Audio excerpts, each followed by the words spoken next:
Hello friends, नमस्कार। मैं हूं आपका होस्ट ब्रह्मदेव। फ्रेंड्स, इंडिया में कोविड इन्फेक्शन के दूसरे दौर का पीक अब खत्म हो चुका है। बहुत सारे लोगों ने संघर्ष किया, जिनमें से कुछ असमय ही काल कवलित हो गए। मैं उन सब के लिए ईश्वर से प्रार्थना करता हूं। मैं भी कोविड संक्रमण से अछूता नहीं रह पाया, लेकिन अब पूरी तरह स्वस्थ होकर आपकी सेवा के लिए उपलब्ध हूँ। फ्रेंड्स, हमारे पास पेड़ पौधे लगाने के लिए जगह चाहे कम हो या ज़्यादा हो, हैंगिंग बास्केट हमारे लिए एक ऐसा चॉइस है जो घर के अंदर या बाहर की ऐसी जगहों पर भी प्लांट लगाने की सुविधा देता है जो सामान्यतः खाली ही रहते हैं और किसी अन्य काम के लिए ऐसी जगहों का ज़्यादा उपयोग भी नहीं किया जाता है। हवा में लटकते हुए हैंगिंग बास्केट में लगे हुए प्लांट्स किसी भी नीरस और बेकार से लगने वाले जगह को भी रंगीन और मनमोहक बना सकते हैं। हैंगिंग बास्केट में हर तरह के ऐसे प्लांट्स लगाए जा सकते हैं जिनकी हाइट कम होती है या जो ट्रेलिंग या क्लाइंबिंग नेचर वाले होते हैं, यानी जिनमें अपने चारों ओर फैलने या लटकने की प्रवृत्ति होती है। हैंगिंग बास्केट को जगह की उपलब्धता के हिसाब से इंडोर या आउटडोर लगाया जा सकता है। उसी तरह रोशनी की उपलब्धता के हिसाब से आप हैंगिंग बास्केट में लगाने वाले प्लांट्स का भी सिलेक्शन कर सकते हैं।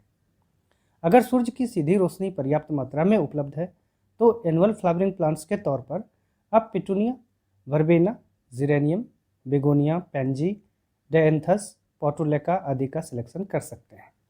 लेकिन अगर डायरेक्ट सनलाइट की उपलब्धता नहीं है या कम है, तब ऐसी स्थिति में फोलियज प्लांट का सिलेक्शन करना ही बेहतर होता है। हैंगिंग बास्केट के लिए ऐसी स्थिति में आप spider plants, ferns, string of bananas, tangled heart, asparagus fern, pothos आदि का सिलेक्शन कर सकते हैं। फ्रेंड्स, हैंगिंग बास्केट की हाइट एक साधारण पॉट के मुकाबले लगभग आधी या अमूमन 4 इंच से लेकर 6 इंच तक की ही होती है।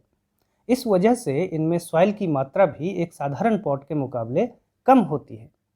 हैंगिंग बास्केट चूंकि हवा में लटकते हैं, इसलिए सॉइल और प्लांट के साथ इनका ओवरऑल वेट भी कम होना अत्यंत महत्वपूर्ण है। इन वजहों से हैंगिंग बास्केट में प्लांट को लगाने की प्रक्रिया थोड़ी डिफरेंट होती है।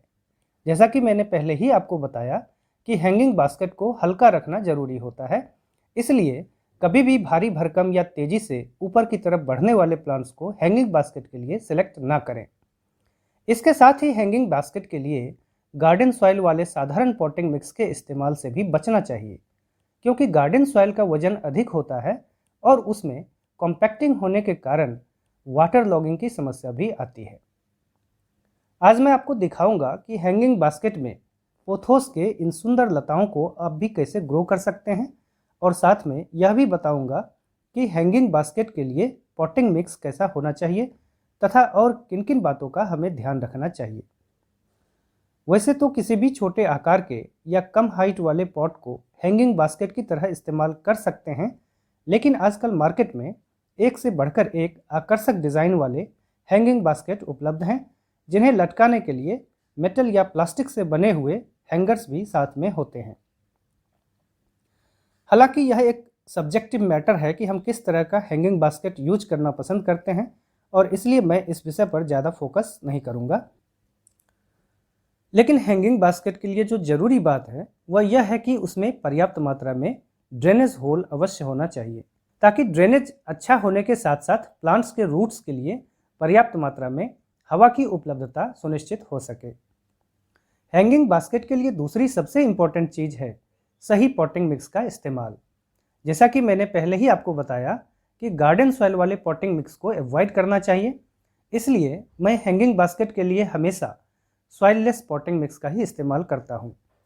हम लोगों को ऐसे सॉइललेस पॉटिंग मिक्स का इस्तेमाल करना चाहिए जो फ्लफी हो, वजन में काफ़ी हल्का होने के बावजूद भी जिसकी वाटर को होल्ड करने की क्षमता अधिक हो, और जिसमें पर्याप्त मात्रा में कंपोस्टेड मैन्योर को मिलाया गया हो, ताकि प्लांट को लंबे समय तक पोषक तत्वों की आपूर्ति होती रहे।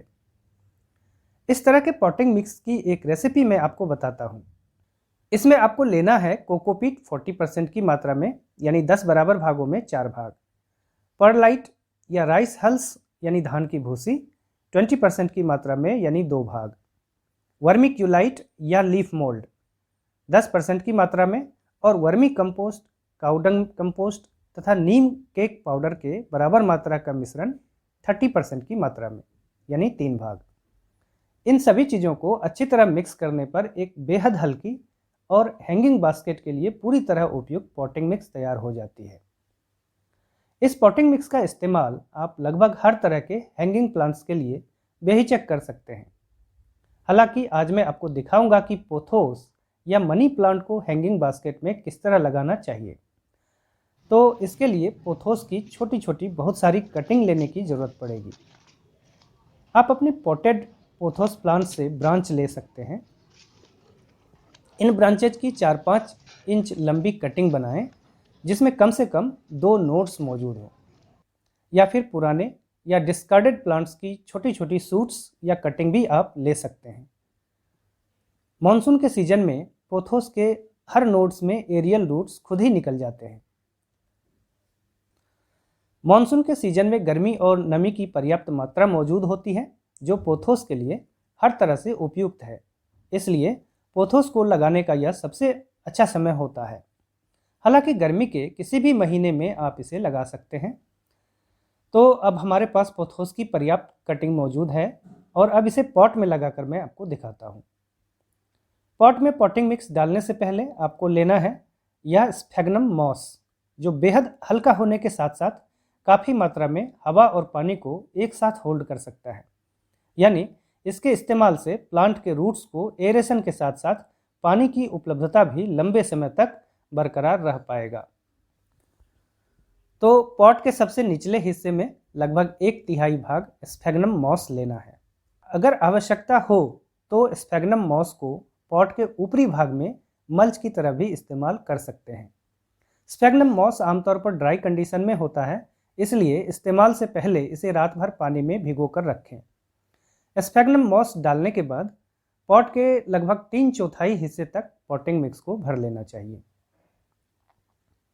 इसके बाद थोड़ी थोड़ी दूरी पर पोथोस की कटिंग को पॉटिंग मिक्स में पहले पॉट के किनारे वाले भाग में इंसर्ट करें।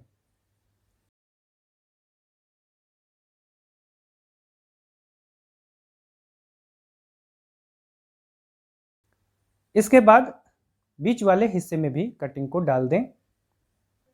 फाइनली पॉटिंग मिक्स का एक और लेयर डालकर पॉट के खाली जगह को भर दें। इस तरह से हैंगिंग बास्केट में पोथोस को लगाने की प्रक्रिया पूरी हो चुकी है। इस हैंगर को पॉट में फिट कर देते हैं। अब इस हैंगिंग बास्केट को आप अपने मनपसंद जगह पर लटका सकते हैं, लेकिन पहले इसकी वाटरिंग कर देते हैं। प्लांट को इस तरह लगाने के बाद उसकी ज़रूरत के हिसाब से उसे पानी और फर्टिलाइज़र देना चाहिए। पोथोस को ज़्यादा फर्टिलाइज़र की आवश्यकता नहीं होती है, इसलिए महीने में सिर्फ एक बार इसके ऊपर बैलेंस्ड एनपीके का स्प्रे करें। बीच बीच में आप इसे लिक्विड ऑर्गेनिक फर्टिलाइज़र भी दे सकते हैं। तो फ्रेंड्स, आशा करता हूं कि वीडियो में दी गई जानकारी आपके लिए हेल्पफुल साबित होगी। अपनी पसंदगी का इजहार करने के लिए कृपया लाइक बटन को प्रेस करें और गार्डनिंग से रिलेटेड इसी तरह के ढेरों इंटरेस्टिंग वीडियोस को देखने के लिए सिटी गार्डनिंग चैनल को जरूर सब्सक्राइब करें। आप अपनी क्वेरीज को नीचे कमेंट बॉक्स में पोस्ट कर सकते हैं। Thank you for watching.